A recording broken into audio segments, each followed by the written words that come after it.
The Inn at Rose Harbour by Debbie Macomber. Read for you by Lorelei King.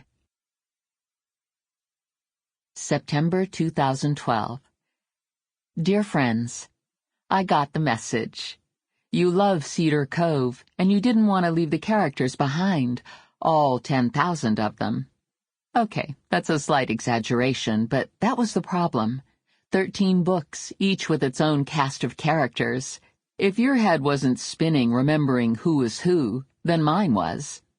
It was time, but goodbyes are hard, and from what some of you wrote me, traumatic. As an author, I listen to my readers. You have guided my career since I first published.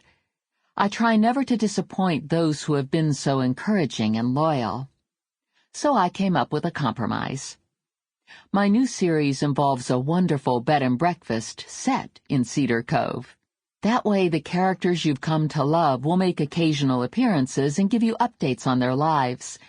However, the focus of the story will revolve around Jo Marie and the guests who come to stay at the Rose Harbour Inn.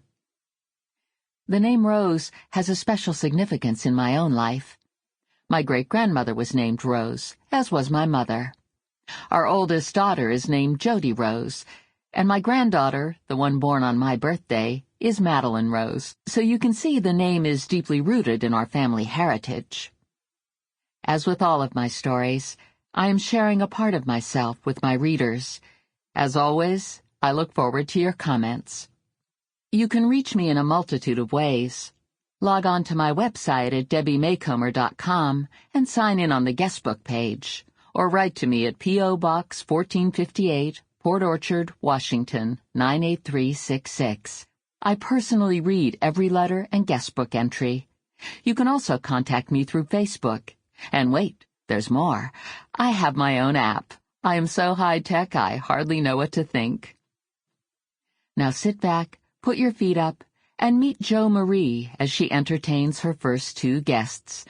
This is a new life for her, and I'm sure you'll come to love her, and the people who enter through her door and find harbor and healing.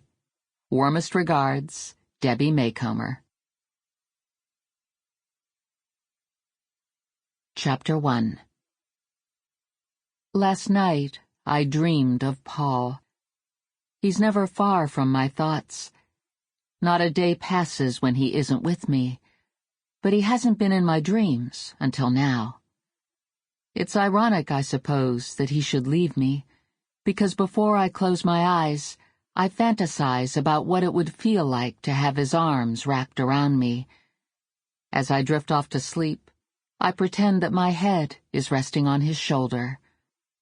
Unfortunately, I will never have the chance to be with my husband again, at least not in this lifetime.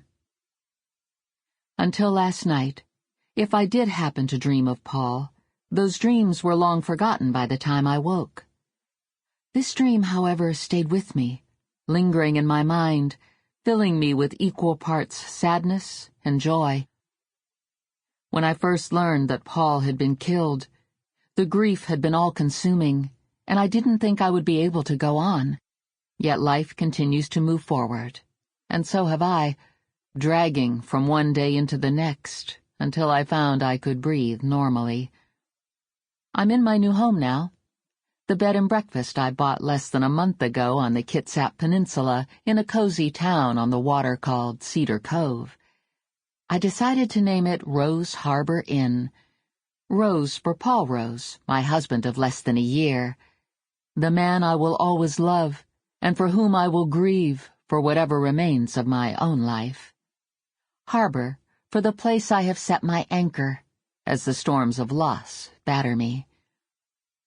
How melodramatic that sounds, and yet there's no other way to say it. Although I am alive, functioning normally, at times I feel half dead. How Paul would hate hearing me say that, but it's true. I died with Paul last April, on some mountainside in a country half a world away, as he fought for our nation's security. Life as I knew it was over in the space of a single heartbeat. My future, as I dreamed it would be, was stolen from me. All the advice given to those who grieve said I should wait a year. Sample complete. Ready to continue?